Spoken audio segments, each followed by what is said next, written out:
Greetings, you scum. My name is Krusty, and welcome back to Epic Battle Simulator. Let's not waste any time getting into it. Let's just give some chickens and some penguins some guns, and let them shoot at each other. So something I have yet to do in this game is actually change one of the basic units to actually include ranged attacks as opposed to their normal, just melee, just slap the hell out of stuff attacks. I've done that with penguins, I've done that with chickens. More specifically, I've done that with 10,000 penguins, I've done that with 10,000 chickens. Essentially, both armies of birds have guns. And they're gonna fight.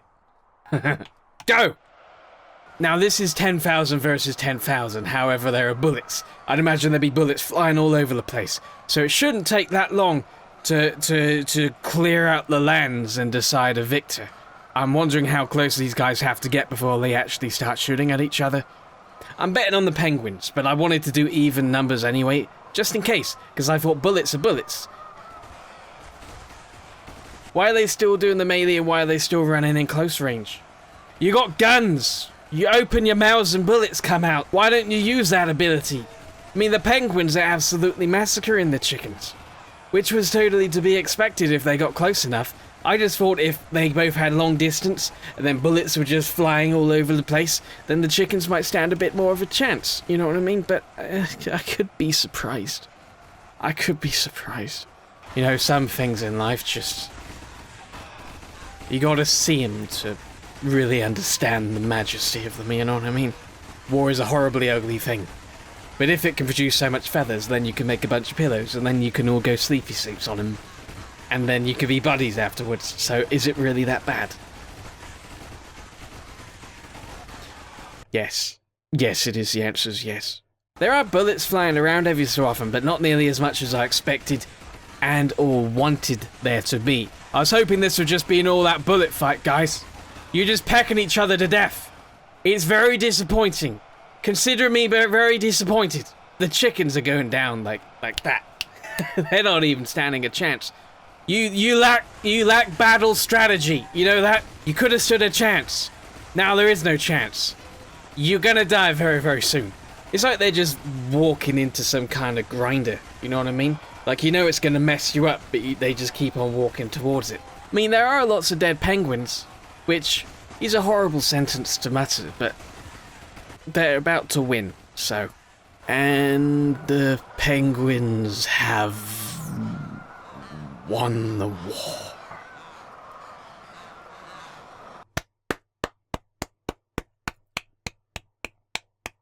Terribly unfortunate for me to bring up this news to you though, penguins, but we cannot just let you run roughshod over the world with bullets flinging out of your beaks, you know what I mean? That would just be inconsiderate. I am in this situation taking the place of a god, and as a god I have certain godlike powers, like wind. Suffer my wrath, penguin, suffer my wrath. This is the power of the one true God of this world. This is what you get for victory. You get to be blown around. You don't get to survive for long because you're not the alpha. I'm the alpha. This is my favourite part of this game now. This is much better than nuclear blast. Let's do nuclear blast anyway. Why not? Why not? That nuclear blast is still quite fun.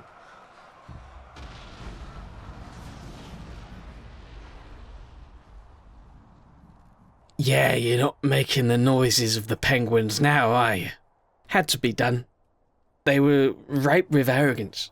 Now the next battle is an interesting little experiment of mine. We got 10,000 United States World War II soldiers versus the newly added 10,000 of them World War II German soldiers. So can these guys settle their differences? And can they clash and finish their disputes in time before 200, yes, 200, only 200. Doesn't seem like a lot when I first say it out loud, but 200 should be more than enough. 200 running zombies get from over in the city somewhere to over on the battlegrounds, and then they start infecting the soldiers, and can they win? Will love prevail? Will they settle their hatred in an effort for combined survival and will love prevail against an onslaught of the undead. We shall see. Get to fighting. It looks so cool seeing all running side by side like that. They're obviously not in any kind of formation or anything like that, but here come the bullets. Oh boy, here come the bullets. The German soldiers aren't in any kind of formation either. They're just standing around in the open. But there's bullets firing. There's bullets firing left and right. But where exactly? Oh, there they are. Oh, there they are. You better kiss and make up, because you got a bigger threat looming across the horizon, my friends. There really does not seem like a lot of them, but even if just one of them breaks through, it's going to possibly infect them. I'm guessing it infects them as well when they're the running zombies, because the normal zombies in this game, they infect other humans and they become zombies. So I'm assuming this is what happens with these guys. But they are hungry. They got a thirst for human blood, and they will not stop. They're relentless. Oh my god, most of them are dead already. Look at that. The Germans are like obliterating them right now. I guess maybe they have a little bit of high ground, just a little bit of high ground advantage. I guess that counts for quite a lot. But oh boy, here it comes. Some of you got the right idea. You've seen a bigger threat looming, right? I mean, if you let them get any closer, while there is only 200 of them, if you work this out well, they won't get that close, and then you can handle this really easily. He's getting through. He's getting through. He's getting through. He's not getting through. I'm thinking now maybe I should have increased the numbers of the running zombies, you know, because they're not really that much of an issue right now. So I'm going to take control over one of the zombies. We're going to call this guy Ted. He looks like a Ted. We're going to try and get Ted close to the United States Army and try and just infect at least one of them. If they can get close, then they can start doing some damage, you know what I mean? But the problem is they're not really getting that close, because they're fighting all the guns. Oh my god, they're not going to get close at all. Ted, you might be dead, my friend. Again, you might be dead. Oh, Ted is dead. Okay. There go the zombies. So the zombies are done for now. Alright. Well, you're the... Yeah, okay. The German soldiers won. Look how many German soldiers are left. I thought I was doing it kind of fair a little bit, but I'm pretty sure, like, they were up on the height advantage, right? Congratulations, German soldiers.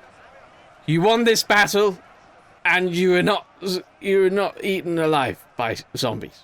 I am so excited for this next battle. I am going to pee myself. No, I'm not. No, I'm not. This shall be the greatest battle and the greatest test I have done so far, and I'm very excited about it. Allow me to explain to you the competitors. We have 2,500 kangaroos. We have 2,500 orcs. The third team is 2,500 heavy knights. Team number 4 is 2,500 wooden tables.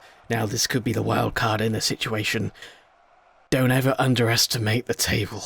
2,500 Spartans with their red hat stuff. 2,500 dwarves. 2,500 skeleton warriors. And last but most certainly not least, 2,500 Santa Claus, the tubby red guy with the cane. All of this, all against all surrounding a very active volcano with constant lava dripping down the sides. Will it erupt? I'm not sure. Probably not. Don't get your hopes up. Begin the Battle of Mordor. Now, this is going to be a little bit difficult to keep track of. Only one team can remain standing. Already, the Spartans just dispersing, not showing any form of unity whatsoever. They don't care about, oh my god, the tables. Looking like shining coins over there. Spartans in the tables, moving into position to attack each other. This could be the greatest fight in the history of fights. Who's going to win? The tables. The tables are just running right through the Spartans like they're nothing. They hit them and then they hold their tummies like they're in such pain. Guys, you need to stop. You need to stop running into the lava. The lava is very bad. You're already getting destroyed by tables on the other side. They're really quite stupid. The Orcs seem to be doing a really good job of holding their ground and just staying compact, you know what I mean? against the opposition of the kangaroos. The orcs have the home field advantage, what with this being Mordor and all. But the kangaroos surely will not go down without a fight. They may not have traditional weaponry like swords or guns. But damn it, they're kangaroos, and you don't mess with a kangaroo. Oh, these kangaroos are just... Where are they hopping? Are they running away from Santa Claus? No? Okay. The rest of the Santa Claus seem to have run over in this direction to fight the skeleton warriors. How about that for a little Christmas treat? But the skeleton warriors are getting flanked and sandwiched between Santa Claus and the dwarves. If the dwarves were like little elves or something, this could be like they're working in cahoots, but I just think this is just good strategy on their part. Right now it's looking like Santa Claus and the Heavy Knights are going to be gone first. There's only around 600 Santa Claus remaining, also with the Heavy Knights, also the Skeleton Warriors. Oh no, wait, there's 10 kangaroos. 8, 10, 5, 6, 5, 4, 2, 1. There's only one kangaroo remaining. Can I find the last kangaroo before it falls? This kangaroo must be protected, right? This is a very special creature. Must be treasured. Cannot be wiped. Oh, it's gone. It's dead. So I feel pretty confident in assuming that the tables are going to win, which is interesting because they are fighting around a volcano and they are made of wood. They are moving bloodthirsty tables though, so obviously there's some kind of magical force pulsating through them which potentially protects them from bursting into flames. The Spartans all seem to be running up to the volcano for some reason. Well, I guess they're trying to escape the tables. You get destroyed by the tables, although jumping into a volcano probably not going to help your chances of survival. Oh, we've lost the skeleton warriors. The skeleton warriors are down. Those Spartans just ran into... No, buddy, don't do it. Don't do it, buddy. You deserve to die with decisions such as this. Spartans are stupid. Spartans are stupid. I'm resisting all urges just to nuke stuff and just to blow stuff.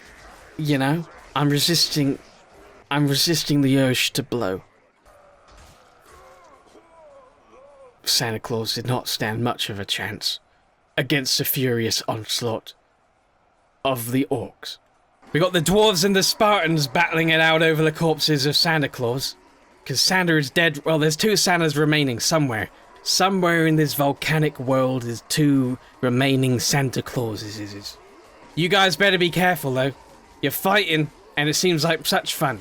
But there is lava pouring down that side of that volcano. So, yeah, okay, the dwarves are dead, so. Tables, marching down the hill, cannot be stopped. Fighting the orcs. The orcs must defend their homeland against the wooden tables. The vile, wretched, evil wooden tables. You once thought orcs were the vile, evil, wretched stuff? No, it's the tables. Is there no army that can stand against the mighty tables? So far there's 1,300 tables remaining. The closest one to them are the orcs at about 500. After that the only team left are the Spartans at 190. So there's 3 teams remaining. And I'm pretty sure the tables have got this on lock. They've got it on lockdown right now. The tables come over the hill with furious intent and a rage which is unmatched. The Spartans and the orcs, you guys should coexist momentarily just to fight off the bigger threat of the wooden tables. I didn't realize the wooden tables would be so powerful. I thought if I gave every team equal numbers, it might be a little bit even. Obviously, everything has different health and different attack stats and stuff. But I didn't believe that wooden tables would be so good in a warlike situation. But apparently they are. So now we've learned. If you're going into battle, take a table. Oh my god! The Spartans are just like, they're like flinging the orcs just like they're nothing. Yeah, Spartans, you might think you're doing good right now, but you got tables just right behind them, guys. You're not gonna do good here. It's the final battle commencing. The Spartans versus the tables. This is how it began. And then the Spartans ran away from the tables because they couldn't handle the tables. And now they got to try and handle the tables, but they can't handle the tables because the tables are unhandleable. It's the reinforcements of the Spartans. There's only 108 of them remaining. There's 1,000 tables. They're gonna die. I understand you're bunched up together, just completely in fear, most likely, but your apocalypse marches forward. If I were you, I'd run and just jump into the volcano. Might be a much nicer fate than what you face against these wooden tables. Careful! They're varnished. They're standing their ground. I mean, they've got the high ground. They've gone for strategy here, and it's doing pretty good. It's doing pretty good for them. High ground really counts for something here. There's like 1,000 tables. Oh no. There's one Spartan remaining somewhere. Where is he? Follow the tables. The tables are going to find the last Spartan. Where is the last Spartan? There he is. What are you doing, friend? You've lost. There is no glory in this. Run the other way. Oh my god, he's a fool. There's no one around to tell about your great deeds. If you win this battle, you cannot possibly win. See, killed by table. You didn't stand a chance. Well, I'll be honest, going into this, I didn't actually expect the tables to win.